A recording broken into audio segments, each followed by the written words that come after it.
Concluiremos los informes de acusación esta mañana. Se pone en conocimiento de todas las partes que 3 defensas se han prestado a realizar sus informes esta tarde. Son las defensas 11, 16 y 19, si no me equivoco. Por lo tanto, las defensas de Rachid Aglif, la defensa de Javier González Díaz y la defensa de Sergio Álvarez Sánchez. Por lo tanto, esta tarde sí tendremos sesión con esos 3 informes de defensa. La acusación constituida por doña Ana Isabel González Picós y otros tiene la palabra para concluir con su informe. Con la venia de la excelentísima sala, como ya ha recordado una compañera anteriormente, hoy es el 20 aniversario del atentado de Hipercor. Forzosamente, para este letrado, tienen que ser sus primeras palabras de recuerdo a todas las víctimas del terrorismo. Para este letrado alcanza además un valor especialmente simbólico que yo esté aquí hoy en representación de víctimas del 11M y que esta tarde Pilar Manjón se desplace hacia Barcelona para estar con las víctimas de Hipercor. Debe ser pues el primer recuerdo para todas, absolutamente todas las víctimas del terrorismo. Este letrado se había reservado en su labor de acusación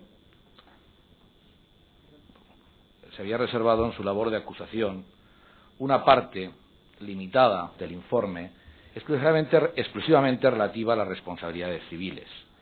En la distribución de trabajo que hemos hecho los compañeros de la A1, de la A4 y de la A16, que se ha visto además reforzada por el apoyo y las magníficas intervenciones de los compañeros de la A7 y de la A9, habíamos establecido diferentes criterios y habíamos establecido y estructurado nuestro informe en base a los diferentes elementos probatorios y criterios de imputación que se manifestaban en el procedimiento.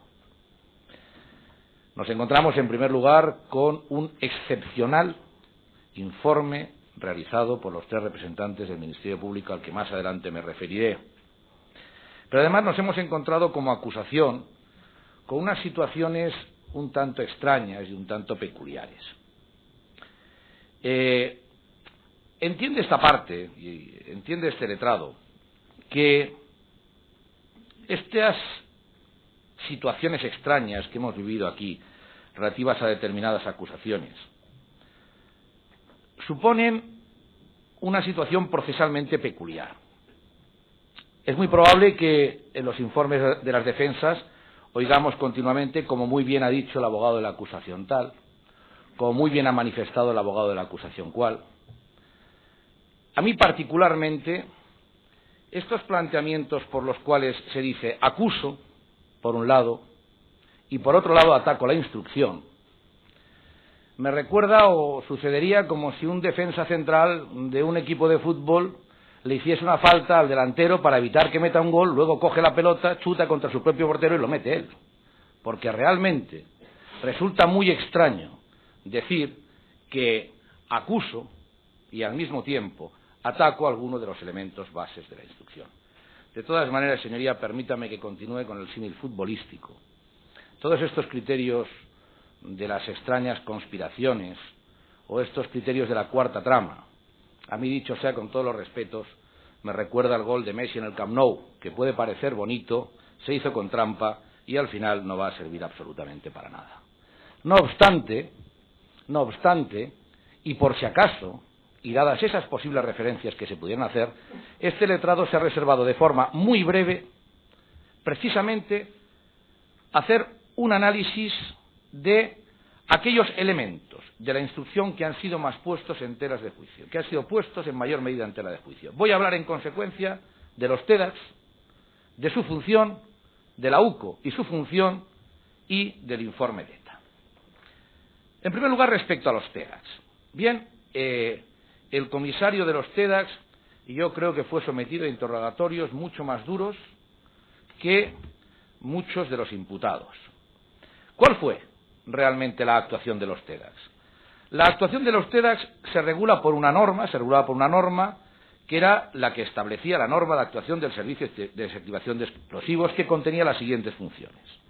Dice el apartado primero C: la realización de exámenes, análisis, investigaciones y estudios técnicos sobre los artefactos explosivos o incendiarios, desactivados o neutralizados, así como sobre los restos de explosiones, emitiendo los oportunos informes técnicos periciales. Recalco el término restos de explosiones. Añade más adelante, en colaboración con el Servicio Central de Policía Científica, la investigación científica y técnica de los explosivos. Restos de explosiones versus explosivos. Dice, el intercambio de información técnica y científica con organismos nacionales y extranjeros especializados en explosivos, la recepción, análisis, evaluación y archivo de información sobre explosivos y su utilización por los grupos terroristas, procediendo a su difusión entre los distintos servicios nacionales y extranjeros, y la custodia y depósito a disposición de las autoridades judiciales o administrativas de los elementos no explosivos, de los artefactos explosivos o incendiarios, así como de los restos de explosiones. Es decir, clarísimamente el TEDx tiene encomendado los análisis de los restos de las sustancias explosionadas, mientras que a la policía científica corresponde el análisis de las sustancias explosivas, es decir, de aquellas materias que son susceptibles de explosionar, pero que todavía no han explosionado. Pero es el TEDx, y son los grupos TEDx, quienes tienen encomendada toda la cadena de custodia y quienes tienen encomendado, además, el remitir a la autoridad judicial los informes pertinentes. ¿Y por qué es el TEDx? Algo dijo ayer un compañero de la acusación de una manera muy sensata y muy lógica. Porque realmente en TEDx, hemos hablado mucho del laboratorio de TEDx, el laboratorio de TEDx no es más que una parte del grupo de investigación TEDx que hay en la unidad central, que tienen ellos el Centro Nacional de Datos de Bombas. Son ellos quienes conocen los diferentes datos de las diferentes bombas. Y son ellos quienes pueden analizar para tratar de averiguar el tipo de explosivo por una razón, como decía mi compañero, absolutamente lógica. Porque puede haber depositada otra bomba en la cual va a ser desactivada por un funcionario TEDx y, lógicamente, tiene que conocer por lo menos de forma inmediata, rápida y lo más aproximada posible cuál es el elemento que ha explotado anteriormente. Es decir, la cadena de custodia, el Centro Nacional de Datos de Bomba, el depósito judicial y los primeros análisis. Por eso, la unidad TEDx tiene una peritoquímica con sobradísima experiencia que ha realizado múltiples informes, centenares de informes, durante toda su vida profesional. Y como es la unidad TEDx la que remite a la autoridad judicial los informes, por eso hay decenas de escritos de remisiones hechos por el señor Sánchez Manzano a Policía Científica. Por eso hay decenas de escritos de remisión firmados por el señor Sánchez Manzano a la autoridad judicial. Y si hubiéramos querido, hubiéramos encontrado decenas de escritos realizados por el señor Sánchez Manzano de remisión a otras unidades de policía. ¿Qué remitió TEDx para la realización de las pruebas periciales? No 23 muestras, como se ha dicho, sino 23 bolsas, cada una de ellas con varias muestras. Los TEDx, in situ, recogieron sacos de muestras. Los funcionarios TEDx que estaban en el lugar de los explosivos, en el lugar de los hechos, son los que seleccionaron aquellos restos que podían ser útiles para la realización de esos informes. Recordemos que son ellos quienes se juegan la vida, teniendo que desactivar si encuentran algún otro elemento explosivo, como aquí sucedió. ¿Qué es lo que hicieron los funcionarios TEDx ese día? Pues lo mismo que han hecho siempre: recoger los restos que llegaban de las sustancias explosionadas, recoger lo que iba llegando de los diferentes elementos probatorios, tanto de los vehículos, la furgoneta Kangoo, la bolsa bomba desactivada en el puente de Vallecas, todo lo que se fue encontrando en los diferentes puntos. Y elaborar, el 27 de abril del 2004, un informe pericial en el cual se hacían unos criterios de comparación y de coincidencia respecto a los detonadores, respecto a los explosivos, respecto a los cableados, etcétera. Esa ha sido la función que ha realizado el TEDx. Ha realizado además otros informes. Hay un informe de 11 de noviembre del 2004 de comparación entre el material de los elementos de explosión del 11M y el aparcamiento de la calle Alfonso XIII de San Sebastián, y un informe 10 del 4 del 2005 que es un informe pericial sobre teléfonos móviles utilizados en artefactos explosivos de ETA y el desactivado el día 12 de marzo del 2004 en Madrid. Y un informe muy curioso. Hay un informe muy curioso del TEDx. El día 30 de junio del 2006, un determinado medio de comunicación saca una noticia en la cual un programador de cocina que fue hallado en el piso Virgen del Coro dice que tiene mucha similitud con algunas anotaciones con A1 encontrado en ETA. Si se mira ese informe, la respuesta es realmente más cómica que seria. Porque en ese informe lo que se confunde es la inscripción hecha a mano ST17 con una inscripción STA que figura en algunas notas de ETA. Lo que sucede es que, como se coge deprisa, se mira deprisa, se confunde la A con el 1 y el 7, que es lo que puso el funcionario a mano, y a partir de ahí metemos a la ETA por el medio. Bien, realmente los funcionarios TEDx han hecho siempre exactamente lo mismo. Es decir, guste o no guste, los funcionarios TEDx siguieron el protocolo de actuación establecido en sus normas, sea bueno o sea malo, pero era el que había. No se introdujo en los atentados del 11M ningún tipo de modificación respecto a atentados anteriores cometidos por organizaciones terroristas. Lo que hicieron, bueno o malo, es lo que habían hecho siempre. La especialidad TEDx lleva 32 años de funcionamiento. Nunca nadie la ha puesto en cuestión. Los TEDx es una unidad policial que, como en otras unidades policiales, cada uno de ellos cumplió con su deber. Aquí, como ha demostrado muy bien mi compañera María Ponte, se ha podido determinar el explosivo. Nosotros somos de los que creemos que el explosivo está determinado. Por supuesto que asumimos plenamente las tesis de María Ponte. Pero a efectos meramente referenciales, por si a alguien se le ocurre mantener todavía que no se pudo determinar el tipo de explosivo, cuestión por otra parte menos trascendente de la que se quiere manifestar, como diremos más adelante, voy a dar una pequeña relación de aquellos atentados de la organización terrorista ETA en la cual no se pudo determinar el explosivo.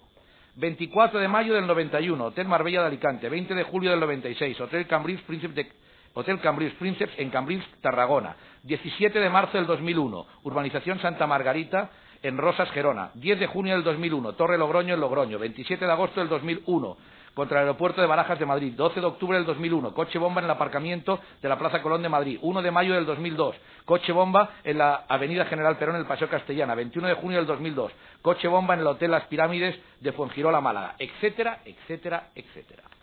Y nunca la labor de los TEDx fue puesto en tela de juicio, ni siquiera por los abogados de ETA. Esa es la realidad. Si alguien quiere ver más atentados, ayer mi buen amigo Jesús María Zuluaga en su periódico sacaba la relación completa de los atentados de ETA en los cuales no se había conseguido llegar a averiguar el explosivo que había estallado. Y aquí se ha llegado a averiguar. Óigame, que más adelante, con unos medios técnicos hipersofisticados, 8 peritos encontraran restos contaminantes, como ha explicado muy bien mi compañera María Ponte. Eso carece por completo de trascendencia a efectos de la labor absolutamente magistral, aplaudible y lejos de toda crítica que realizaron los TEDx en aquellos momentos.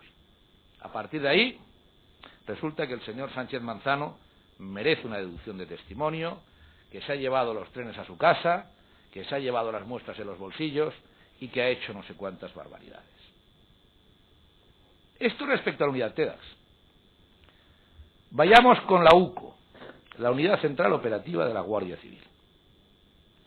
Como quiero ser absolutamente riguroso, voy a decir paso por paso qué es lo que hizo la UCO en relación con el confidente Rafa Zugier. Por cierto, ayer, de forma realmente irónica, mi compañero Gonzalo Boye, a quien quiero hacer una referencia muy especial, porque Gonzalo Boye en otro momento hubiera sido enemigo mío, y hoy me honro y me precio con su amistad, dijo que confidente, ¿cómo confidente? Soplono chivato, y es cierto, soplono chivato. Aquí es que parece, da uno la sensación de que se maneja la cuestión de los confidentes y se tiene la idea de los confidentes casi como si fueran miembros de un ejército que han prestado un juramento y que están dispuestos a decir la verdad. Es una ignorancia supina lo que a veces ha puesto de manifiesto sobre los confidentes en determinados interrogatorios. Pero, en fin, aceptemos lo relativo a la situación del confidente. Primera noticia que tiene la UCO sobre Rafa Zugier, 28 de julio del 2001 a través de otro colaborador. ¿En qué fecha conocen a Rafa Zugier? El 21 del 11 del 2001 en el Centro Penitenciario de Villabona, que es cuando se ofrece a colaborar. ¿En qué servicios colabora? Da servicios sobre 2 operaciones, la Operación Hierro y la Operación Merlín, que son investigadas por la Comandancia de Madrid. Primera información que facilita, 24/9/2002, sobre blanqueo de dinero y robos. Primera ocasión en que habla de armas, 27 del 12 del 2002, 2 informaciones sobre armas que nunca dieron fruto. ¿Cuándo empieza a hablar de explosivos? A través de una llamada telefónica el 30 de enero del 2003, donde habla de un tal Antonio, conocido alias El Toro, dice él en ese momento, se queda la semana siguiente en Avilés. El 5 de febrero del 2003, un grupo GOBA, que es un grupo operativo de vigilancia y apoyo, acude a Asturias, se produce la entrevista con Rafa Zugier, es cuando Antonio Toro se comenta que podía vender 2,5 kilos de explosivos a cambio de 1 millón de pesetas o 5 kilos, un gran kilo de coca, y se le entrega en ese momento por parte de la UCO a Rafa Zugier 150 euros en concepto de gastos. La primera vez que identifica a Emilio y que habla de los 150 kilos de explosivos es el 14 de febrero del año 2003, donde dice que el cuñado de Antonio Toro pues podía conseguir los 150 kilos de explosivos. Esto enlaza con la Operación People, etcétera, etcétera. El 20 de febrero del 2003 se produce la recogida de muestras en el PRICA. Por cierto, sobre estas muestras que entrega es una cosa muy curiosa, porque claro, si alguien tiene materialmente 150 kilos de explosivos en buen estado, no entrega una porquería de muestra de un supuesto explosivo que no sirve absolutamente para nada. Pero en fin, el día 26 del 2 del 2003 hay una entrevista en el Campo de las Naciones donde se dice que Toro estaba impaciente por los resultados de los contactos. Bien, el 27 de febrero del 2003 la UCO elabora la única nota informativa que elabora la UCO en relación con este asunto. Una única nota, en la cual se hace referencia a todos los contactos que ha habido con Rafa Zugier, la información obtenida respecto a Antonio Toro y también todos los datos relativos a la investigación que había hecho el Grupo GOBA. Se manda esta nota a Asturias, ¿por qué? Porque se habla de sujetos que viven en Asturias, que dicen tener explosivos en Asturias y que supuestamente trapichean con droga en Asturias. Esta nota contiene una serie de datos que, como se demostró posteriormente, fueron imposibles, era imposible judicializarlos. Hablamos de datos referenciales de un sujeto que no está dispuesto a dar la cara y comparecer en un juzgado. Después de esta nota informativa, el día 6 de marzo del 2003, hay una conversación telefónica entre Rafa Zugier con Rafa Zugier, en la que habla, una vez más, de Antonio Toro, de Emilio, de que se podían conseguir los 150 kilos, etcétera, etcétera. Consecuencia de esta conversación telefónica, la sección de fuentes de la UCO, que no el mando de la UCO, que no el coronel Hernando, remite un Groupwise, es decir, un correo de intranet, un correo interno de la Guardia Civil, que no es otra nota informativa, sino que es una ampliación de la nota anterior en la cual se daban todos los datos. Y es una ampliación y no una nota posterior porque esa conversación, que es la única que hay entre la nota informativa y el correo de intranet, no aportaba Rafa Zugier ningún elemento nuevo. El correo, no la nota, es la que supuestamente produce esa situación de conflicto entre si se había ordenado destruir o no se había ordenado destruir. Es mucho más lógica la versión que da el alférez Víctor, que no trasciende a los medios de comunicación por una cuestión absolutamente lógica, porque había una cantidad de filtraciones de todo lo que estaba aconteciendo en ese momento impresionante. Y porque no olvidemos que del coronel Hernando estaba saliendo los medios de comunicación que facilitó la compra de explosivos para los atentados utilizando fondos reservados. Estaba saliendo que a pesar de que Rafa Zugier le dio las claves de los explosivos, no quiso investigar. Se llegó a decir que el coronel Hernando fue posiblemente el que suicidó a los terroristas de Leganés para evitar testigos incómodos. Y se llegó a decir que el coronel Hernando amenazó de muerte a Rafa Zugier, precisamente por estas situaciones. Ante este cúmulo de barbaridades, ¿cómo no había que tener cuidado con que nada trascendiera a los medios de comunicación? De todas maneras, el coronel Hernando dijo la verdad: solo hay una nota, y lo otro es una ampliación de la nota anterior. A partir de ahí, y nos situamos en marzo del 2003, un año antes de los atentados, ¿qué es lo que Rafa Zugier facilita a la Guardia Civil? En el 30 y 31 de marzo del 2003 hay unas conversaciones telefónicas donde un individuo que hablan de un individuo que trafica con armas. El 4 al 12 de 2003 sobre una operación de hachís. Y las últimas informaciones, 17 de febrero de 2004, una serie de llamadas en relación con la operación Chopo. Rafa Zugier no dice nada, absolutamente nada, a la Guardia Civil de lo que estaba haciendo en relación con la venta de los explosivos que acaban produciendo los atentados del 11 de marzo. ¿Qué sucede después del atentado? Después del atentado, al día siguiente del atentado, por una cuestión que no tiene nada que ver con el atentado, sino que obedece precisamente a una información solicitada por la zona de la Guardia Civil de Cataluña, Paco, el capitán Paco, Víctor, el alférez Víctor, hablan con Rafa Zugier. Y Rafa Zugier al día siguiente no dice nada del atentado, hablan de la operación Chopo.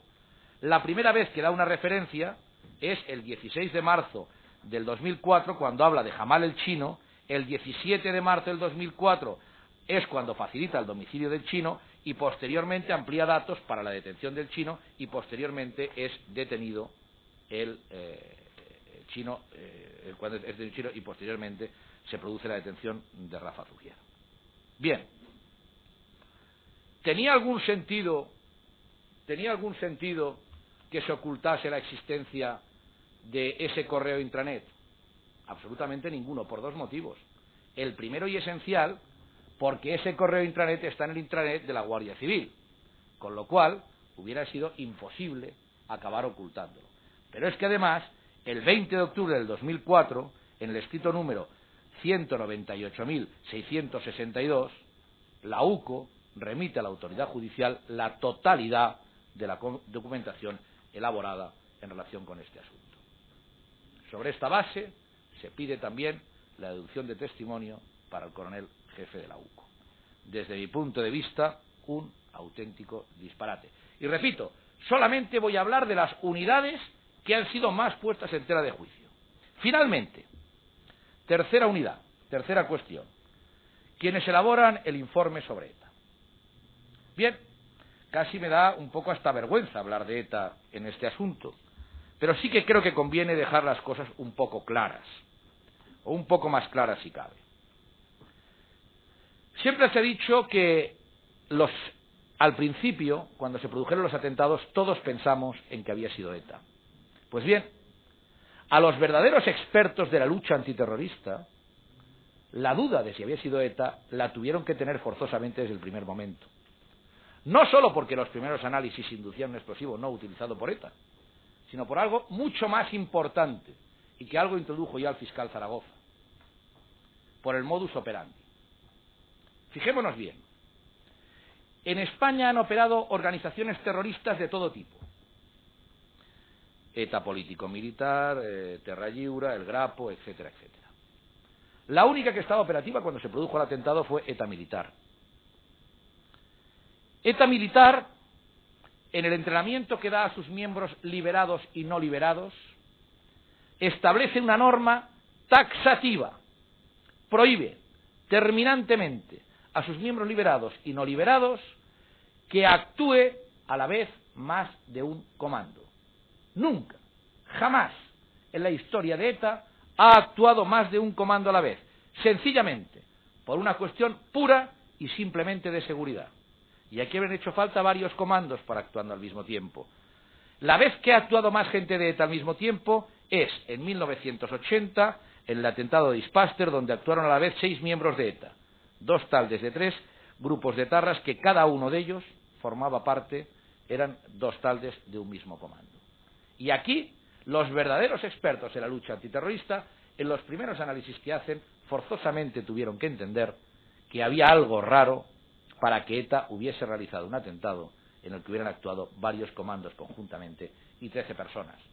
Pero es que además de esto, los análisis de los TEDx, el esquema del explosivo de Vallecas, el hecho de que los temporizadores fueran teléfonos, normalmente los de ETA solían ser una especie de relojes, y además el hecho de que normalmente, salvo unos supuestos muy concretos y muy antiguos, ETA avisa cuando coloca la bomba, aunque sea y aunque avise con un tiempo dando un dato de minutaje erróneo con la finalidad de conseguir cazar a los TEDx, precisamente. Pero ETA avisa siempre cuando va a realizar un atentado.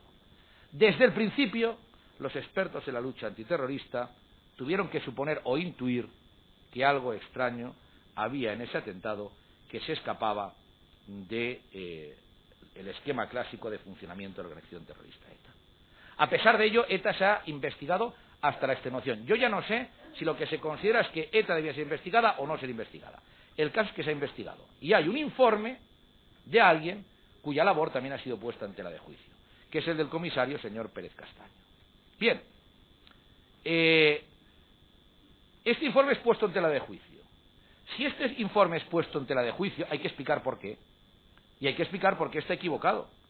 Si este informe sustituye, como se ha dicho, a otro anterior que tenía conclusiones diferentes, en todo caso, habría que decir qué podía sostener ese informe anterior.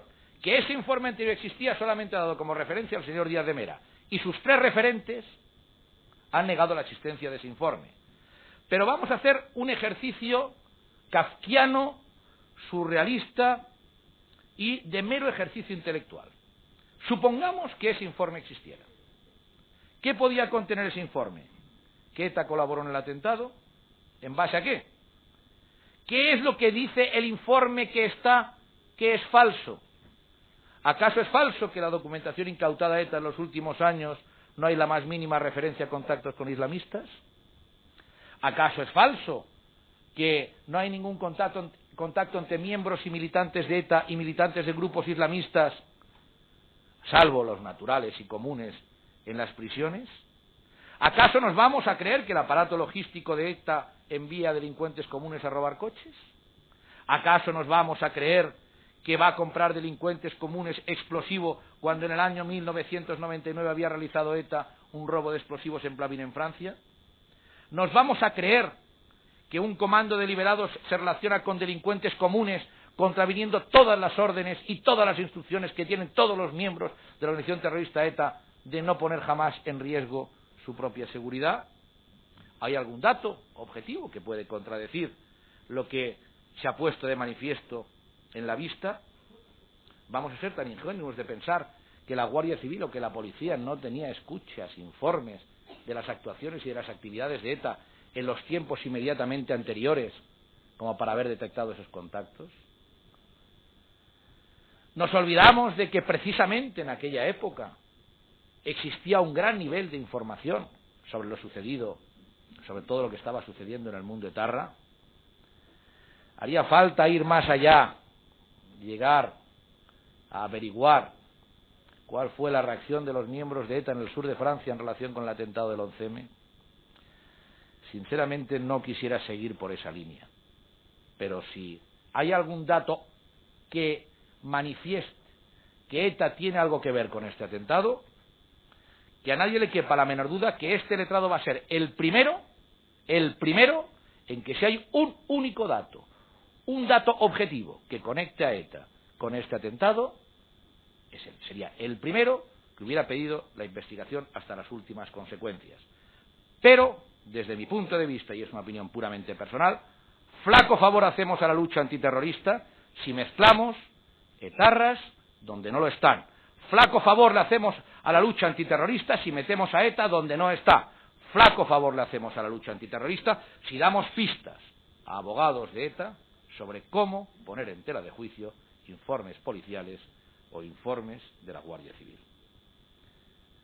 Yo, por lo menos particularmente, en la lucha antiterrorista voy a estar donde he estado siempre, con la Guardia Civil con la policía y hasta las últimas consecuencias.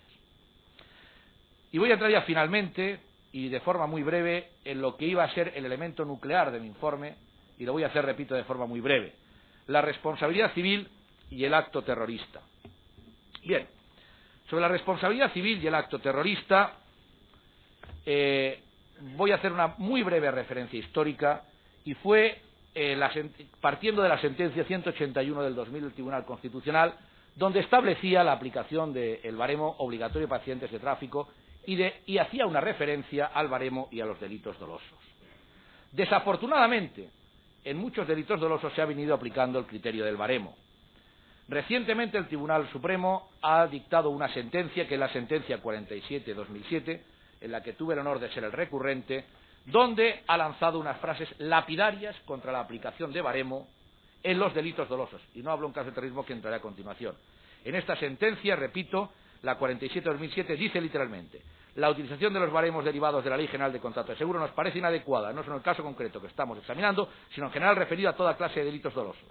La fijación de los baremos en el caso de responsabilidades civiles derivadas de los hechos que deberían estar cubiertos por la garantía del seguro responde no a criterios objetivos o de justicia, sino a cálculos matemáticos obtenidos a partir de un estudio de posibilidades entre la cobertura técnica en función del mercado, las ramas de explotación y las reservas matemáticas que hay que contemplar para que el sistema pueda subsistir sin riesgos inasumibles para los fondos de cobertura.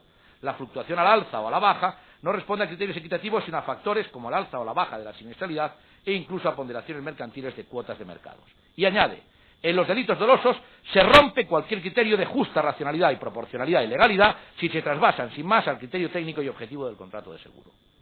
Continúa más adelante diciendo que el artículo 115 del Código Penal concede la más absoluta libertad a los jueces y tribunales para declarar existencia de responsabilidad civil, avala la inaplicabilidad de los baremos en los delitos dolosos en base a la aplicación del artículo 115 y termina diciendo que las obligaciones que nacen del delito se rigen por los parámetros derivados de la reparación, dolor causado y consecuencias de toda índole derivadas del hecho delictivo. Esto para los delitos dolosos en general. No obstante, en esto la Audiencia Nacional ha sido ya una avanzada. Nunca la Audiencia Nacional ha seguido los criterios de baremo, con carácter general, en la aplicación de las indemnizaciones en la responsabilidad civil. ¿Y por qué? Porque yo creo que en el fondo subyace en el concepto jurídico de la víctima del terrorismo una idea que podríamos definir como la idea de la doble víctima. ¿Por qué? Hay una diferencia esencial entre la víctima del delito terrorista y la víctima de otro delito doloso. La víctima del delito doloso es víctima directa del delincuente. El violador o el asesino provoca daño a la víctima porque le quiere provocar daño a la víctima. La víctima del terrorismo es receptora de un daño que no va directamente dirigido a ella, porque la finalidad que tiene el terrorista es o bien alterar gravemente la paz pública o bien subvertir el orden constitucional. Utiliza el terrorista a la víctima para provocar daño a la sociedad. Por eso, la sociedad tiene que ser especialmente solidaria con la víctima del terrorismo, porque a ellos se les hace daño porque se nos quiere dañar a todos nosotros. Y este criterio y este concepto jurídico de la doble víctima, que me entusiasmaría sinceramente que fuera recogido en esta sentencia, este criterio de la doble víctima alcanza especial dimensión en estos atentados que tienen un carácter aleatorio. A nuestras víctimas se les ha hecho daño porque lo que se ha pretendido es dañar a toda la sociedad, por el motivo que sea, que no voy a entrar en él. Por ello, la víctima del terrorismo merece un tratamiento especial. Y es que además, nuestro Código Penal, cuando establece en el artículo 115 la necesidad de justificar las bases, podría llevarnos a un principio o a una idea desorientadora, por una razón. Porque justificar las bases significa dar los criterios, no que víctima tenga que justificarse base por base. Y esto tiene también una consideración muy sencilla. Nuestro Código Penal establece un criterio jerárquico entre la restitución, la reparación y la indemnización. Primero restituir, sino reparar y luego indemnizar. Por un vicio procesal hablamos siempre de indemnización, pero la indemnización es el último elemento. Antes está restituir o reparar. Y cuando hablamos de reparación en un delito doloso, el juez puede apreciar libremente cómo reparar el dolor de cualquier persona. Tiene un absoluto principio de libertad de la valoración de la prueba. Y máxime en un delito de terrorismo, donde precisamente se produce este efecto, como decíamos, de la doble víctima. La parte puede, en consecuencia, pedir libremente 1, 10 o 100. Y el juez puede dar libremente 1, 10 o 100.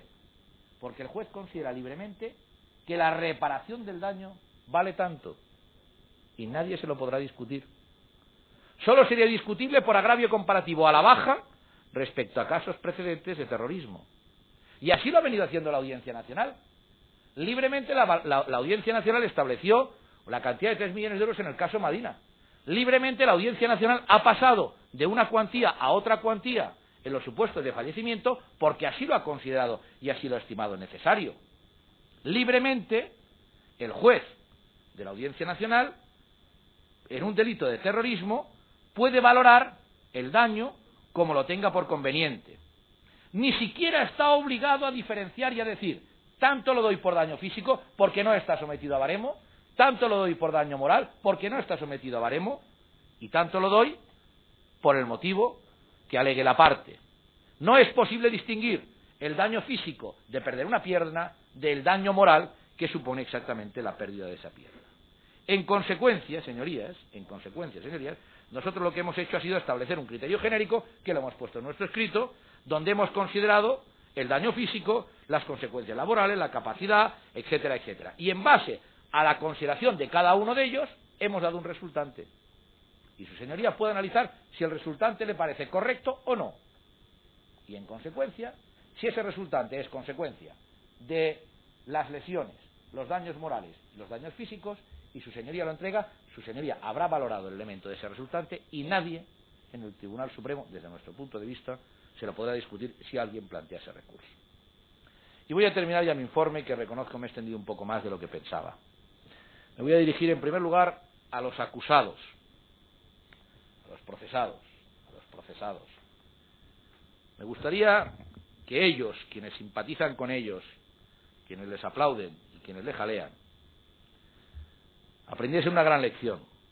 El mundo libre les ha dado la oportunidad de una defensa justa en un proceso equitativo. Han tenido ustedes unos abogados de oficio a los que en su trabajo les aplaudo, porque realmente han demostrado que el derecho de defensa es un derecho fundamental. Y han estado ustedes defendidos por personas a los cuales ha sido el propio Estado el que les ha puesto unos medios escasos, pocos. Y han sido ustedes defendidos por excelentes profesionales con una gran entrega a la causa. Quiero referirme también a mis compañeros de acusación, a cuyas conclusiones no me he adherido. A mis amigos, porque son mis amigos, que tantos años hemos luchado codo con codo en la lucha contra ETA y en la lucha contra el terrorismo. Me gustaría que en cuanto terminase este juicio volviésemos a estar, Juan Carlos, Emilio, una vez más, codo con codo, en la lucha contra ETA y en la defensa de las víctimas del terrorismo.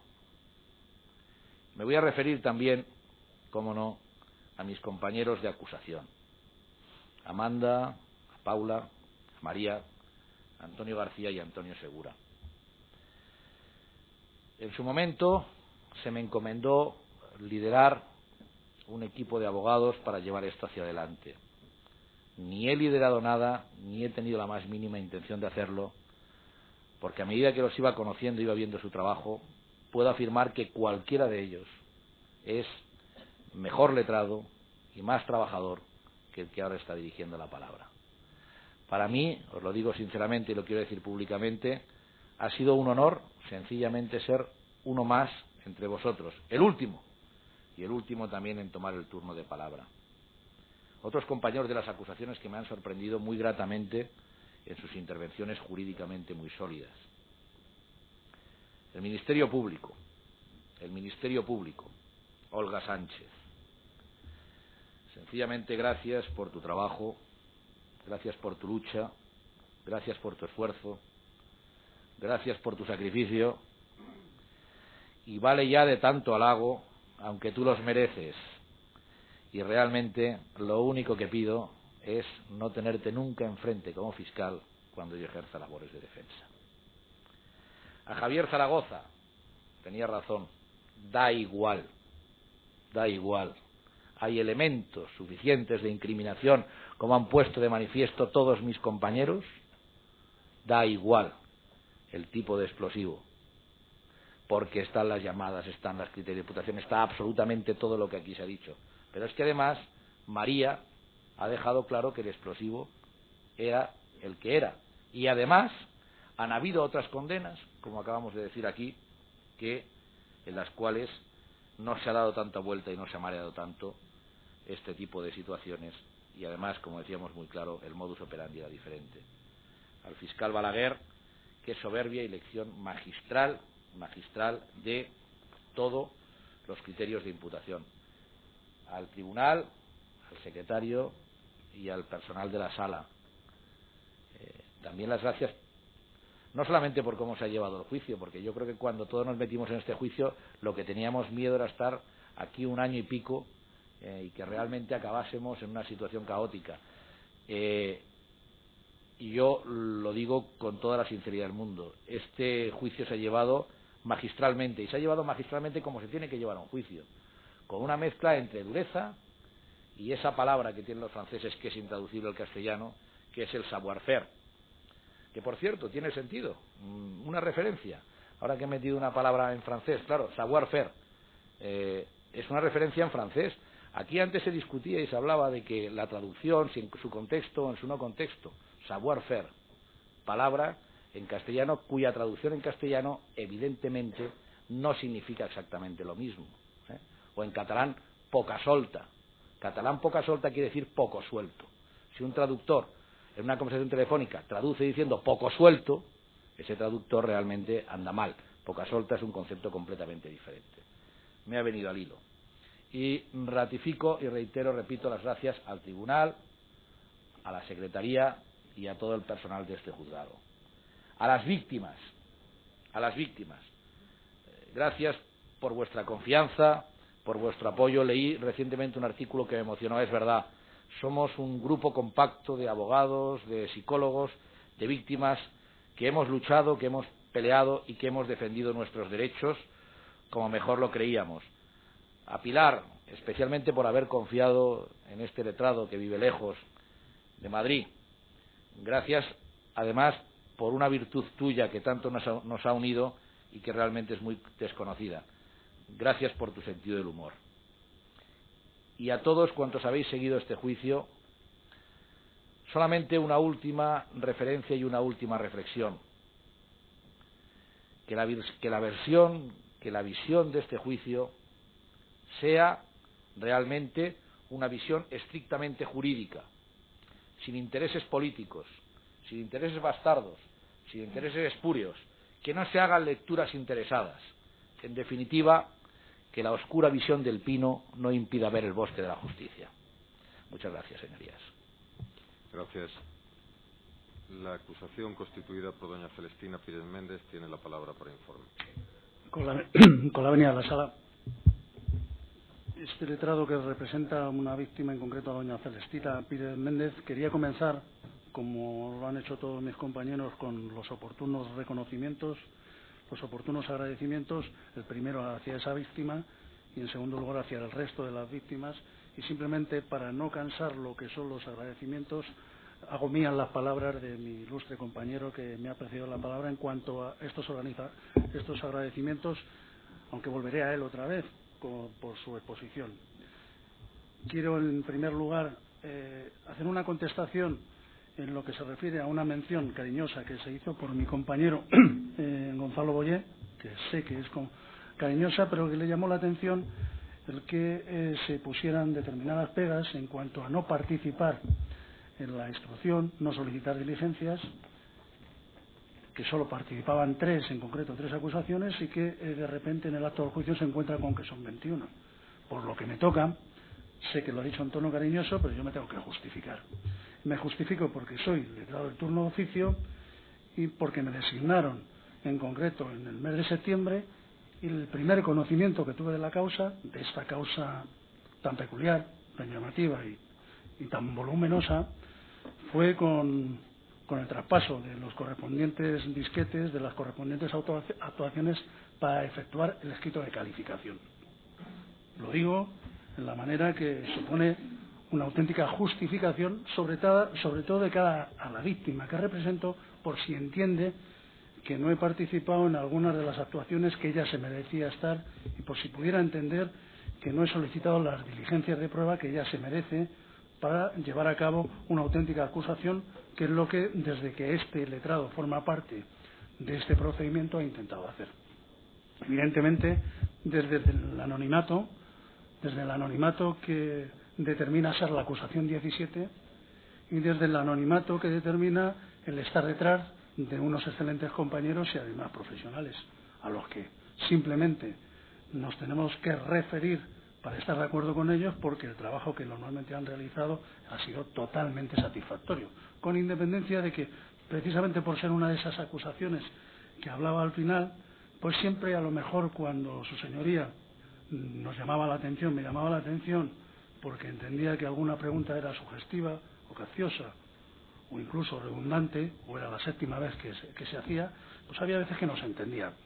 Por todo ello, ruego disculpas a la sala por si en alguna ocasión algún gesto, alguna mención haya podido ofender en esta cuestión.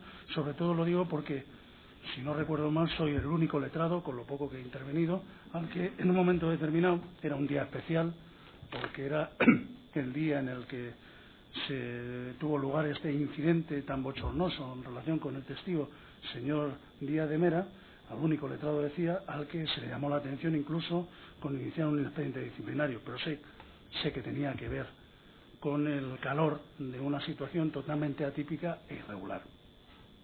Dicho esto, en lo que se refiere a los escritos de acusación y a los informes, me quiero remitir con los correspondientes agradecimientos a los 3 informes que han hecho las 3 personas que han representado al Ministerio Público en este acto, que son, por supuesto, doña Olga Sánchez, en lo que se refiere a su exhaustivo relato de hechos y de pruebas de cargo, al que obviamente nos tenemos que remitir, a la defensa jurídica, sobre todo en las cuestiones de nulidad y sobre todo en las cuestiones de derecho que fueron defendidas primordialmente por el fiscal Carlos Bautista, y por esa introducción que en definitiva lo que hizo fue poner sobre la mesa la evidente, la ingente cantidad de pruebas de cargo que existen de una manera más genérica y partiendo de una consideración más general.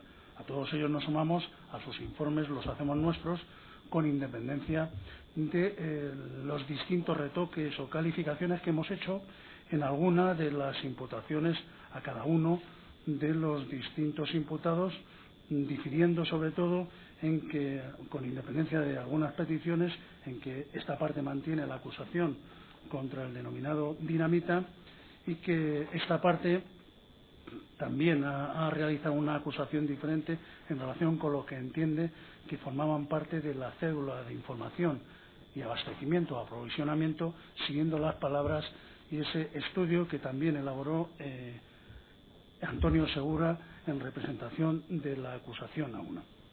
Partiendo de eso y sobre todo de las palabras de justificación de esta actuación, si es que tiene justificación de por qué se produce este atentado, la justificación no la tienen nunca los terroristas, pero obviamente las cosas ocurren por algo y ocurren como consecuencia de que, como bien relató ayer mi estimado compañero y admirado además Álvaro Sanz, hizo un recorrido sobre los inicios de esa actuación de carácter yihadista en España, las actuaciones que se iniciaron a partir de esa operación Dátil y que dieron lugar a esas actuaciones en las que se aparecen ya referidos Jamal Zougan, el egipcio, Mohamed Al-Malad, Basel Gayoun, etcétera.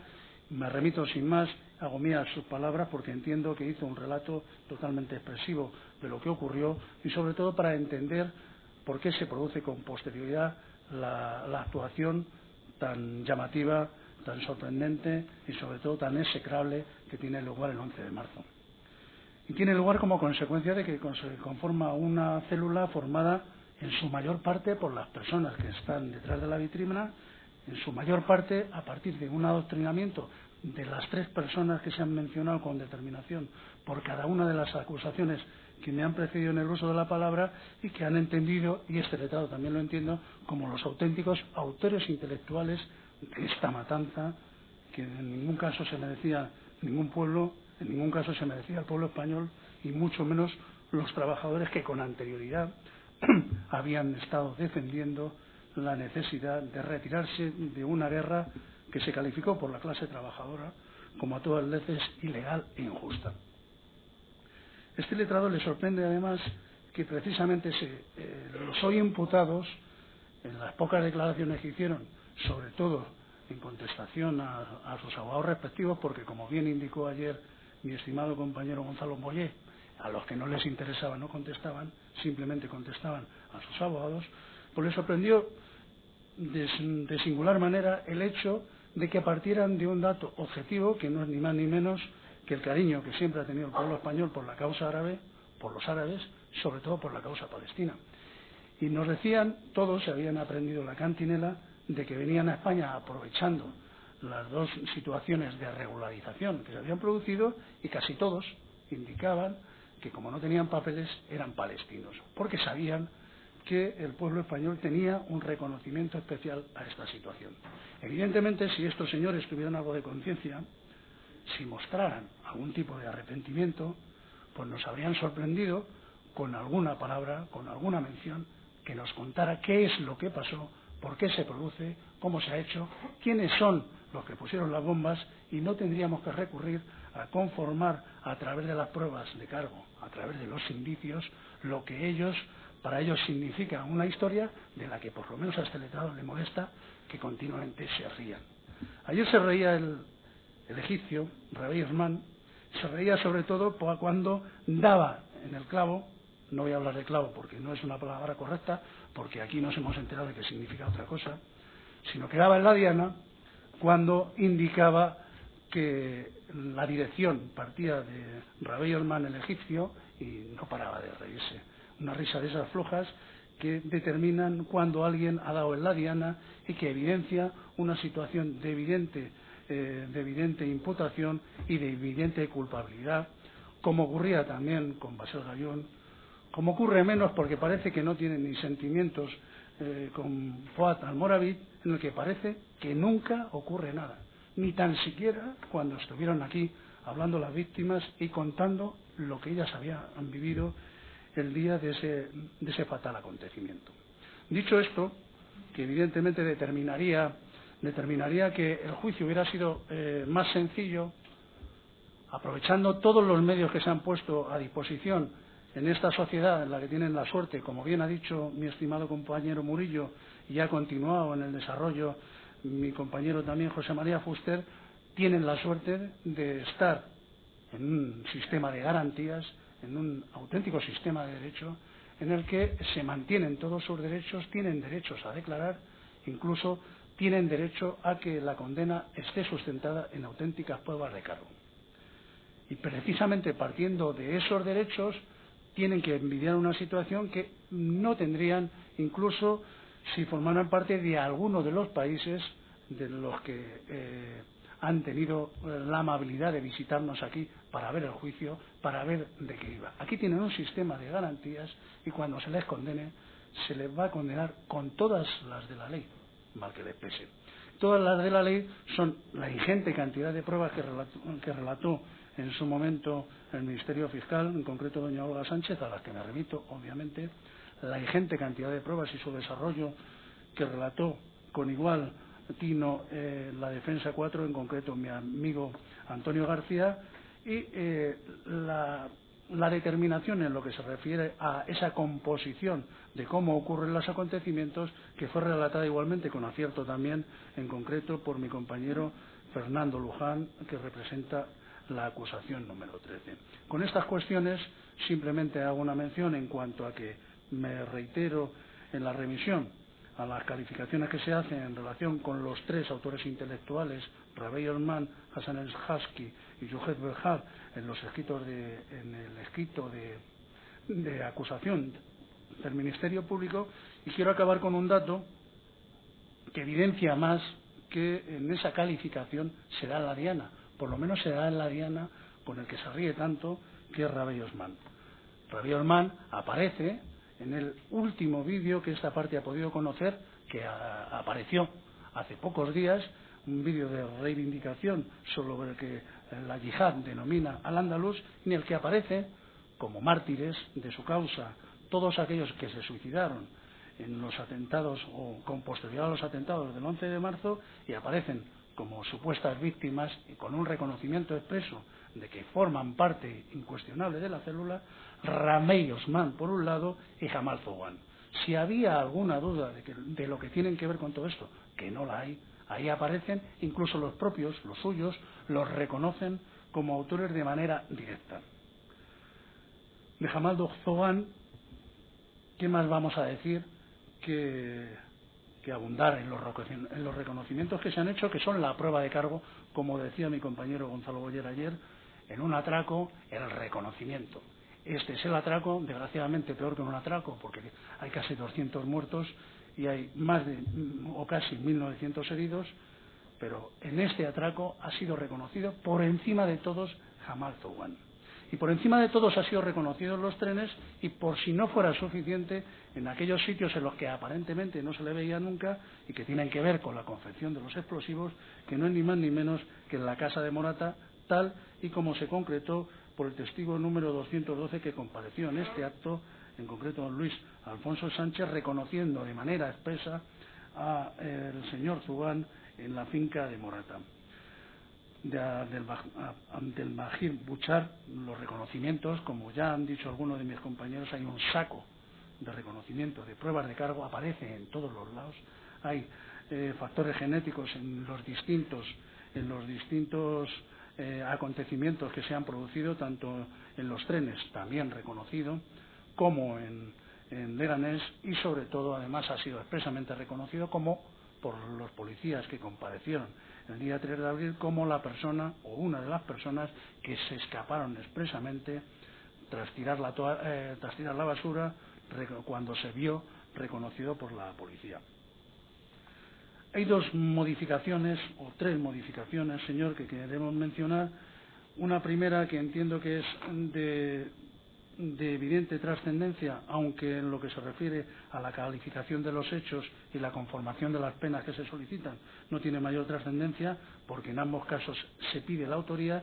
Estamos hablando de Osman el Kanawi y entendemos que de las pruebas practicadas en esta causa no solo existen indicios y pruebas de cargo de que este señor fue autor en su condición de colaborador necesario, sino que entiende esta parte también que lo es en su condición de autor material de los hechos. Este señor también iba en los trenes. Y de que también iba en los trenes y de que participó en todo, no solo vamos a hablar de todos los documentos que aparecen en la casa de Hamid Almidán, de la llamada que hace precisamente para denunciar que esos documentos que están en la casa de Hamid Almidán los ha pedido, de la conversación que tiene con Jamal Almidán, de las continuas actuaciones que tiene.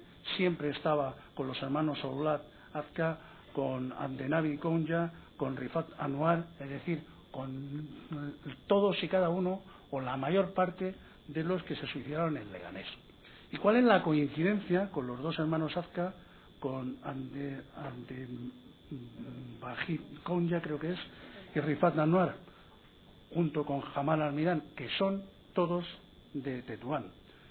No hace mucho tiempo vi un programa que salió, entiendo que muy acertado, emitido en 4, aunque para algunas partes no tenga mucha solvencia, en la que aparecía la relación de estos señores. No aparecía Osman el Kanawi, porque en principio, como no estaba imputado como autor material, ni se le refería, y sobre todo no se le refería porque no era uno de los suicidados. Este señor, con mejor criterio seguramente, a pesar de lo que había hecho, se fue y no se suicidó.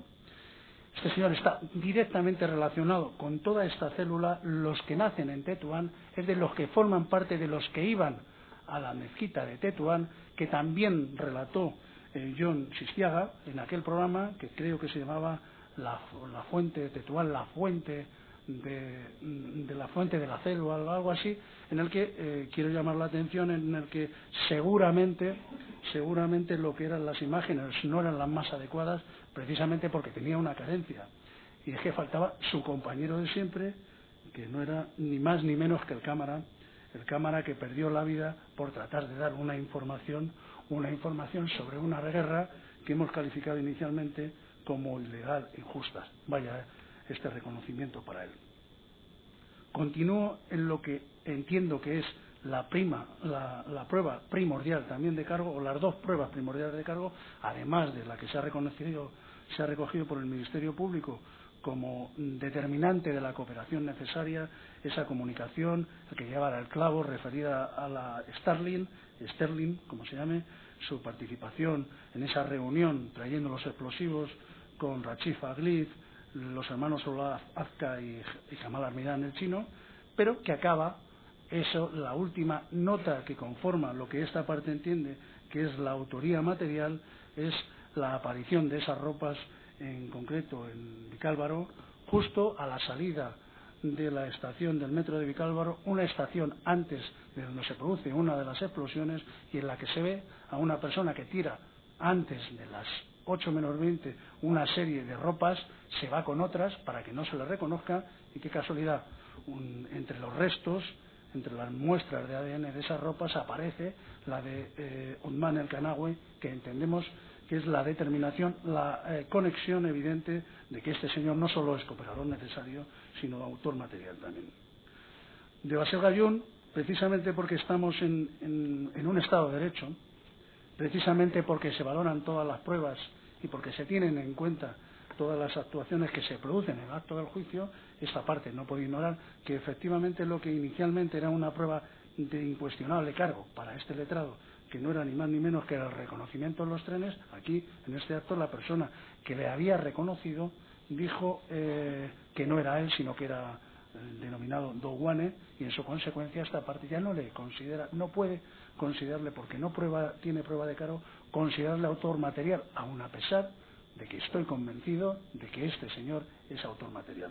Obviamente se retira esa acusación, pero de lo que no se retira, de lo que no se puede prescindir, es de entender que este señor, que forma parte de una célula que se genera única y exclusivamente para atentar, para provocar asesinatos, lo que entiende esta parte, que en su consecuencia lo que corresponde es una calificación o una imputación de un delito más, que no es ni más ni menos que el delito de conspiración para el asesinato terrorista, regulado por los artículos 572.1.1, 579.1 y 17.1 del Código Penal.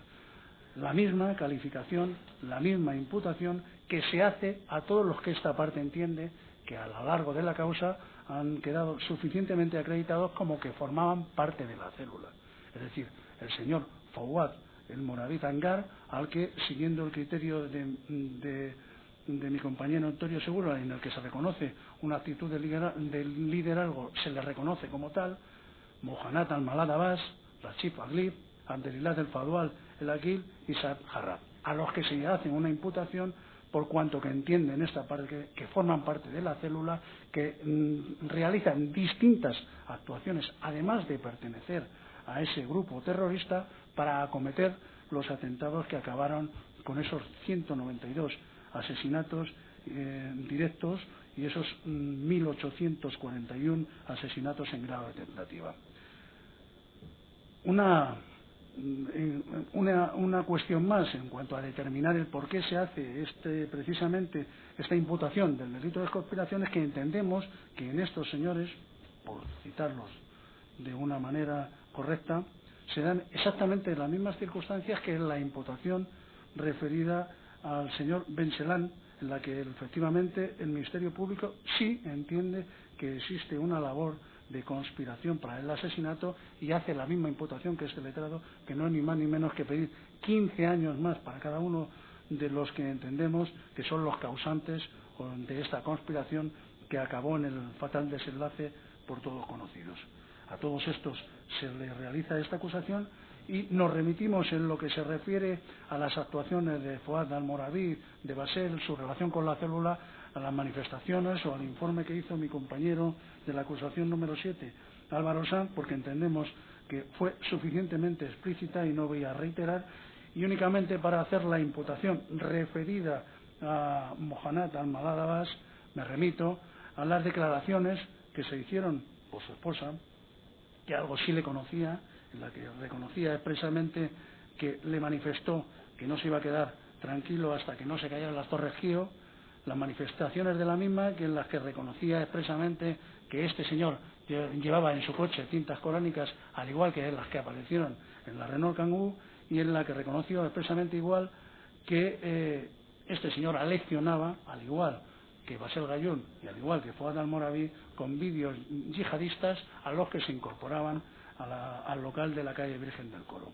En lo que se refiere, esta señora que había hecho 2 denuncias, la segunda era por malos tratos, que entendemos también que son creíbles, ni más ni menos que partiendo de las actuaciones que ya puede tener este señor, si solo valoramos lo que ocurre aquí en la sala, en las que su comportamiento en relación con las mujeres es más que sorpresivo y reprochable.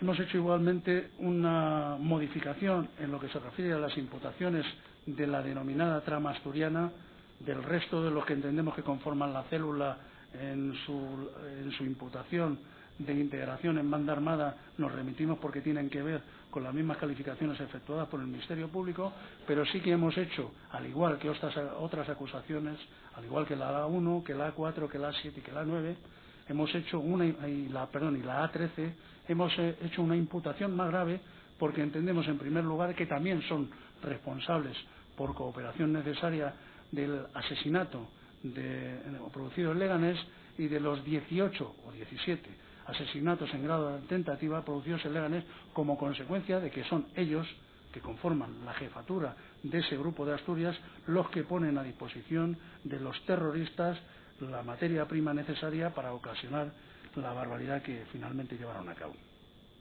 En lo que se refiere al resto de los imputados, simplemente nos remitimos en lo que se refiere a las calificaciones y a los delitos a los que se hacen por el Ministerio Público y por las acusaciones que en tantas veces hemos citado, en lo que simplemente esta parte lo que se ha hecho, por entender que su grado de participación es más llevadero, lo que ha hecho es hacer una rebaja en los mismos términos que los que se expresan por el Ministerio Público. Y dicho esto, sí que quería hacer unas manifestaciones en lo que se refiere a por qué, lo que esta parte entiende, que por qué ocurre, por qué tiene lugar este desastre, a pesar de que hay distintas actuaciones, y en concreto mi compañero Fuster ha relatado lo que se refiere a una de las actuaciones de un denominado confidente, o como él decía, chivato, en relación con el guardia civil o policía Víctor, en el que le comunicaba la existencia de una trama de explosivos al principio, pero luego se cayó. Si esto le sumamos el hecho de que existieron distintas alarmas sobre todo a partir, claro, de la implicación de España a través de esa foto de las Azores y sobre todo de su implicación directa en esa guerra, continúa con una actuación que tiene que ver, un antecedente claro, que no es ni más ni menos que el atentado de Casablanca, y a pesar de todas estas cuestiones, por parte de lo que eran los altos funcionarios de la seguridad del Estado, no se pusieron soluciones, ni Descallar aporta nada nuevo que tenga que ver con servicios, ni el director general de la policía aporta servicios, ni efectivos, ni el director general de la Guardia Civil los aporta. Y a esto simplemente nos remitimos con el hecho, como decía mi compañero Gonzalo Boyer ayer, de que la Guardia Civil en Asturias parece que solo tenía 3 personas para controlar los explosivos, y lo más llamativo para este letrado es el ingente trabajo del Grupo de Terrorismo Internacional de Madrid, tal como nos lo contó su jefe, que estaba formado por 4 personas en marzo del año 2003, que seguía formado por 4 personas en marzo del año 2004, y en el que, como él nos reconoció, nunca tuvieron más medios, sino todo lo contrario. Entre esas 4 personas tenían que hacer un seguimiento de alrededor de 200, que eran las que ni más ni menos visitaban más o menos el local de Virgen del Coro. Evidentemente, previsión no hubo ninguna. Los informes en relación que venían tanto de Europa como de Interpol y de Europol, no se tuvieron en mucha consideración y las cosas ocurrieron como ocurrieron. Quiero llamar la atención en cuanto al tema de las actuaciones de la cúpula del sistema de seguridad del Estado en aquella fecha y lo llamativo que es cuando ahora lo relacionamos con el tan traído y llevado tema de los explosivos. Y es que esta parte todavía no entiende el porqué en esa reunión que se produce a las 12 horas del día 11 de marzo en la sede de la Secretaría de Estado de Seguridad con dirección del señor Astarloa, en la que comparecen el subdirector general operativo, el director general de la policía, ¿por qué en ese momento se habla de Titadine? ¿Y por qué decimos esto? Porque tal y que como se traduce del testimonio del testigo número Policía Nacional 28.296, que no es ni más ni menos que el inspector experto de explosivos TEDAS, don José María Cáceres, que nos dice que comparece el día de los atentados justo nada más producirse, en concreto a las 8:15 de la mañana, y que se encuentra una bolsa que intenta desactivar, que encuentra una bolsa correspondiente a una bomba que no había sido activada, que no se había explosionado, y en la que pueden comprobar que de las actuaciones, cuando se explosiona, se denota que no estamos ante un explosivo de los denominados Titadín, sino que en todo caso es goma 2 seco, como consecuencia de la disparidad en el humo y como consecuencia de la disparidad en la velocidad de detonación. Y esto lo está diciendo este señor, el inspector experto de explosivos, a las 8:15 del día 11 de marzo, cuando ocurren los atentados. ¿Y quiénes estaban delante de él? Pues ni más ni menos que el cuestionado don Juan Jesús Sánchez Manzano, el comisario general de los TEDAS, y el menos cuestionado, el comisario general de Seguridad Ciudadana, señor Santiago Cuadro. El señor Santiago Cuadro, en ese momento, expreso, por la mañana a las 8:15, ya oyó que el explosivo no era Titadine, sino que era goma 2 seco. Pero no acabó ahí. Entonces luego, cuando se reúnen, el señor Díaz Pintado, que es el subdirector general operativo, cuando le pide explicaciones, al parecer, según contó él, el señor Astarloa, le dice que si llama por teléfono, y llamó por teléfono a las 13 horas. Y según él, habla con el comisario general de información, señor Cuadro. Y aquí tenemos la discusión. Parece mentira que la información a todo el pueblo español dependa de una llamada de teléfono y dependa de que se entienda bien o se entienda mal lo que dice una persona. El señor Díaz Pintado dice que el señor Cuadro le dice por teléfono que el explosivo ha sido Titadine con cordón detonante, y el señor Cuadro, en su comparecencia aquí, cuando habla de esa comunicación, que dice que de eso nada, que él nunca dijo que era Titadine con cordón detonante, sino que era dinamita, que parece que suena distinto, con cordón detonante. Si además de eso, es que el señor Cuadro no le podía decir otra cosa, porque además de esa información, en ese momento además ya tenía el informe previo de la química de los TEDAS, pero además de eso es que había estado presente delante del inspector experto de explosivos a las 8:15, cuando éste determinó ya que estábamos ante goma 2 eco, o en todo caso dinamita. A pesar de todo eso, parece que no ocurre nada, se mantiene esa información, y lejos de rectificar, en los días siguientes, hasta el día 13, incluso vamos a una manifestación, los que vamos en contra del terrorismo provocado por estos señores, en la que seguimos sin saber que efectivamente se estaban produciendo las detenciones, seguimos sin saber que efectivamente, como se ha reconocido por alguna de las acusaciones que defienden esa teoría extraña, que ya se sabía que ETA poco tenía que ver o nada tenía que ver. Si el Titadine estaba descartado, porque no lo dice solo el jefe del inspector experto en explosivos, sino que lo dice también ni más ni menos que la persona que desactiva la mochila de Vallecas, que ni más ni menos jugándose la vida fue la que permitió que se llegaran a las mayores conclusiones en relación con la presente actuación. Pues con estas cuestiones llegamos y nos encontramos con que, a pesar de todo eso, se mantiene una teoría distinta, a pesar de que, como también nos reconoció aquí el subdirector general operativo, señor Díaz Pintado, él inicialmente había dado una orden, y era dar una orden de revisar los trenes, los vagones, por si había terroristas suicidas. Todavía recuerdo el que un medio de comunicación citó por la mañana que se estaban buscando terroristas suicidas y lo que generó a partir de eso. Y resulta que se había dicho ni más ni menos que por el subdirector general operativo y se reprochó ni más ni menos que por el entonces ministro del Interior. Se continuó con esta situación y lejos de rectificar, a partir de entonces se empieza a conformar esa teoría tan discutible de la conspiración, no se sabe de qué tipo de conspiración, a partir de una frase que por lo menos a este letrado le indigna cada vez que la oye. Es queremos saber la verdad. Como si los demás no quisiéramos saber la verdad, como si los demás estuviéramos mirando para otra cosa, o como si los demás siguiéramos las órdenes del juzgado, del gobierno o no sé de quién. Y a partir de esto, evidentemente con la incuestionable ayuda de determinados medios que hacen un auténtico bombardeo, quiero llamar la atención a su señoría en cuanto a que en esta causa, no es ni más ni menos una causa, yo creo que no he visto nunca una causa tan voluminosa, claro está, pero nunca he visto una causa en la que se hayan hecho tantas actuaciones a partir precisamente de las informaciones periodísticas que siempre partían del mismo sitio para cuestionar, por supuesto, todo lo que hacían los TEDAS, que han sido vilipendiados. La directora, la TEDAS, que realizó el primer informe, incluso se ha pedido deducción de testimonio para un supuesto delito de falso testimonio, y esto que se está haciendo, que se ha hecho por vía de informe a partir de 3 acusaciones, se argumenta como que se hace en defensa de la verdad.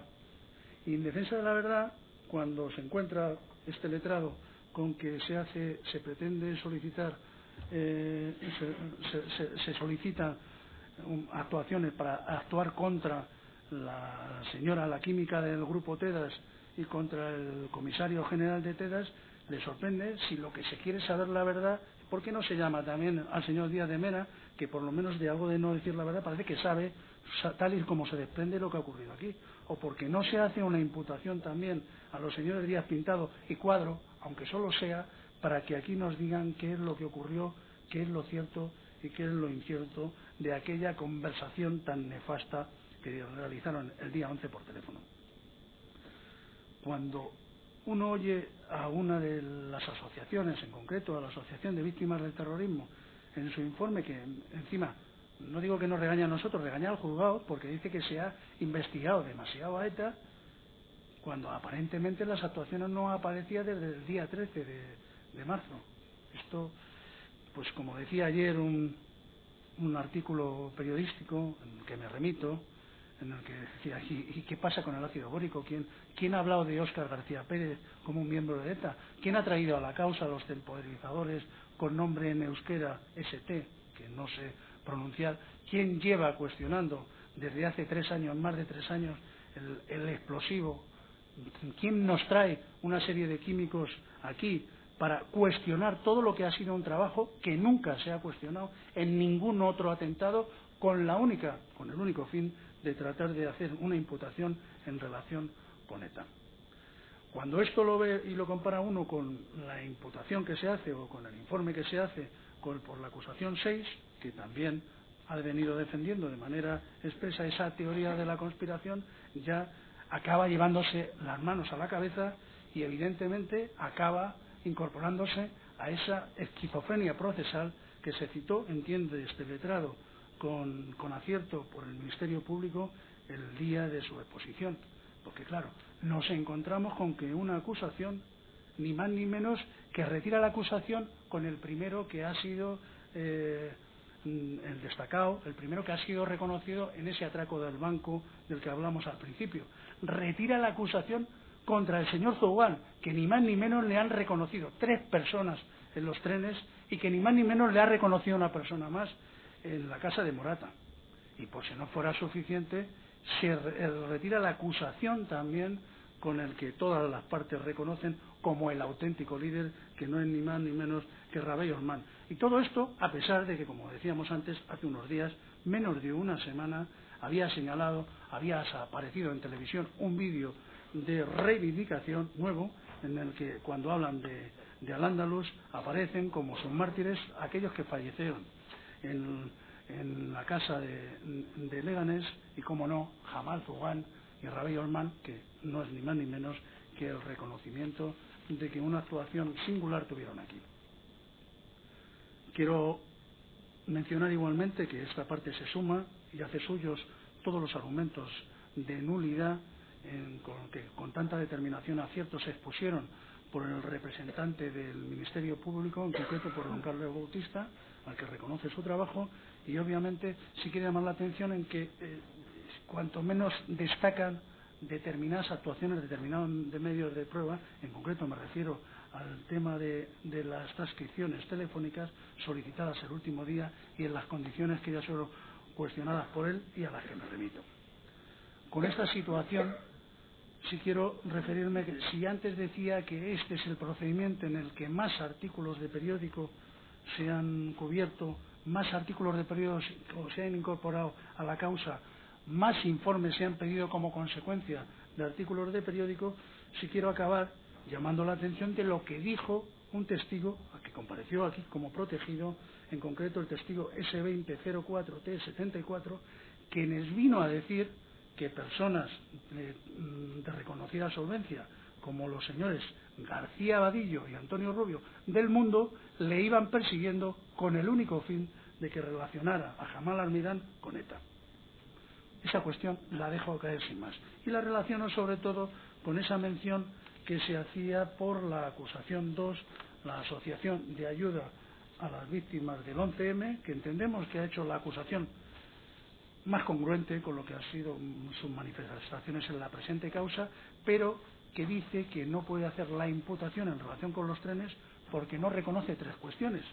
Y no reconoce la famosa Renault Kangoo como relacionada con estos hechos, no reconoce el Skoda Fabia porque dice que apareció en extrañas condiciones y, como no, cuestiona el tema de los explosivos, al que me remito sin más a las manifestaciones que han hecho todos mis compañeros que me han precedido en el uso de la palabra. Y en lo que se refiere a la Kangoo y a los acontecimientos de Alcalá del día 11 a las 7:30 de la mañana, dice: no reconozco lo de la Kangoo porque cuestiono el reconocimiento que se hace por el portero de la finca, el señor Garrodo, porque no tiene lógica que haciendo tanto calor fueran totalmente tapados, porque no tiene lógica que la taquillera dijera que la persona que compró los billetes y que aparentemente era el que formaba parte de la célula que se incorporaba al tren en Alcalá de Henares, hablaba en perfecto español. Lo primero que recuerdo aquí es que, por lo menos, si esta parte lo entendió bien y oyó el relato que se hizo, porque estos sí contestaron a las preguntas, sobre todo, sí recuerdo que si algo hacía bien era hablar, y hablar sobre todo el señor Zugán, que tenía un perfecto español. Es decir, que eso no es motivo suficiente como para que no se le reconozca, para que se diga que la Renault Kangoo no vale, porque la taquillera dijo que la persona que estuvo hablando con ella hablaba muy bien español, como Zugán. Pero nada más que, pero es que además de eso, se dice no se reconoce la famosa, tristemente famosa, Renault Kangoo, porque cuando entran los perros no detectan el explosivo. Claro, no hay ni más ni menos que ver todos los policías que comparecieron en aquel acto, que comparecieron en Alcalá de Henares para controlar la Renault Kangoo. En concreto hablamos del Policía Nacional 79.858, a título de ejemplo estuvieron más, en los que decía que cuando comparecieron en Alcalá de Henares no había ningún elemento externo que determinara que la furgoneta esa podía ser utilizada por algún comando de ETA. Son reiterados los argumentos que daban en cuanto a que las matrículas no estaban dobladas, etcétera, y demás. Pero no es eso solo, sino que ocurre más. Dicen, no, es que entraron los perros y no vieron nada. Como dijo mi compañero Boyer ayer, tampoco vieron nada o no olieron nada en Morata de Tajuña y no pasó nada, y evidentemente estaban los explosivos allí o estuvieron allí. Pero es que si uno parte de las propias manifestaciones de cada uno de los policías y en concreto de los TEDAS, dicen que ellos Goma 2 Eco no habían visto nunca. Es un explosivo nuevo para ellos. Entiende esta parte que si el explosivo era nuevo para ellos, me imagino que para los perros también. Obviamente no le van a detectar, pero es que no acaba ahí. Es que la furgoneta resulta que es que los perros no pudieron entrar donde después se vio que estaban los explosivos, que era debajo del asiento del acompañante del conductor. Y es que debajo del asiento del acompañante del conductor no entraron los perros porque, como nos han relatado todos y cada uno de los policías que comparecieron en este acto, tenía una separación la furgoneta, solo entraron por detrás, forzando la cerradura por detrás, y nunca llegaron a forzar las puertas de delante y vislumbrar lo que había en la parte de delante. Es más, uno de los policías que compareció con motivo de la Renault Kangoo nos vino a decir que para llevarse el coche con la grúa a Canillas, aunque luego tardara un poquito más, lo que también les resulta sospechoso, lo que tuvieron que hacer es entrar por la puerta trasera y quitar el freno de mano para poderse llevar la furgoneta. La furgoneta esa que no les gusta, por el que dicen que es sospechoso el tema de cómo llegaron las pruebas, a pesar de que aparecen pruebas de ADN, de huellas, de los distintos componentes de aquella parte de la célula que entró por la estación de Alcalá de Henares, y a pesar de que aparece esa cinta con versos coránicos, y sobre todo a pesar de que con anterioridad utilizaron la existencia de una cinta de la Orquesta Mondragón o incluso un certificado de Seguros Bilbao para hacer no sé cuántas elucubraciones. La segunda cuestión que también se discute, y en la que me remito con brevedad, es la referida al Skoda Fabia, que no se reconoce porque dice que llegó en extraña circunstancia o porque el día de los atentados no estaba allí, y ya lo saben. ¿Y por qué lo saben y cómo llegan a la conclusión? Pues a partir del testimonio de don Enrique Gil Criado, que es un testigo que es portero de una finca en la avenida de Bruselas, que ante quien comparece un ilustre periodista del Mundo, también de casualidad, el señor Mújica, y al que le reconoce que una Skoda Fabia que no sabe la matrícula estuvo aparcada allí mucho tiempo. A partir de eso también se niega la existencia o la verosimilitud de aquel vehículo, y se ignoran obviamente las distintas pruebas tanto de ADN como de huellas que aparecen, ignorando por supuesto los explosivos. Quiero acabar sumándome a los reconocimientos que se han hecho con anterioridad a las víctimas. Efectivamente, si a alguien se debe respetar aquí son las víctimas. Este letrado respeta a las víctimas de un color y los de otro, pero evidentemente diferencia lo que son los datos objetivos de lo que es desde el punto de vista de este letrado, una auténtica fabulación. Y quiero llamar la atención sobre todo a los efectos de mostrar mi total solidaridad con la representante del Ministerio Público, tanto en relación con las distintas menciones que se han hecho de manera despectiva con distintos medios de comunicación, de las distintas publicaciones que se han referido de manera despectiva a ella, al juez instructor, y sobre todo reconocer su inmensa labor. Nada más, señor. Gracias. La acusación constituida por don Ramón Matamoros López tiene la palabra para informe.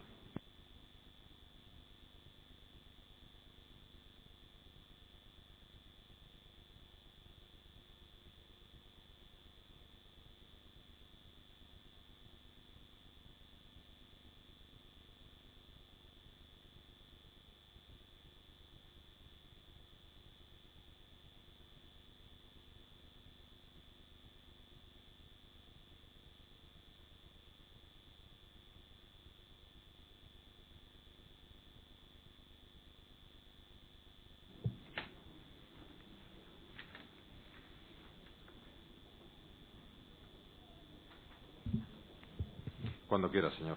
Con la venia de la ilustrísima sala, con la venia del excelentísimo señor presidente.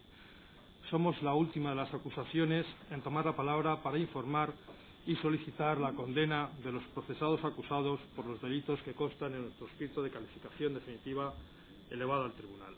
Ello ha de motivar que, siguiendo las indicaciones de la Presidencia, intentemos evitar reiterar lo que ya han manifestado el resto de acusaciones, tanto populares, particulares y el Ministerio Fiscal, que nos han precedido en el uso de la palabra. No obstante, sí haremos hincapié en aquellos aspectos referentes a la calificación jurídica de esta parte, en la que sí hemos mantenido algún tipo de diferencia respecto a la calificación del Ministerio Fiscal. Sí vaya por delante nuestra casi total y absoluta coincidencia con la acusación mantenida por la Fiscalía, y por lo que expresamente en todos aquellos aspectos coincidentes nos adherimos y hacemos nuestro el informe de la Fiscalía a través de las brillantes intervenciones de los ilustrísimos representantes del Ministerio Fiscal que han participado en este acto del juicio oral. Sirva también, como prólogo a nuestro informe, expresar, como no podía ser de otra manera, el agradecimiento al Tribunal por la forma y manera en que ha sido conducido este acto del juicio oral.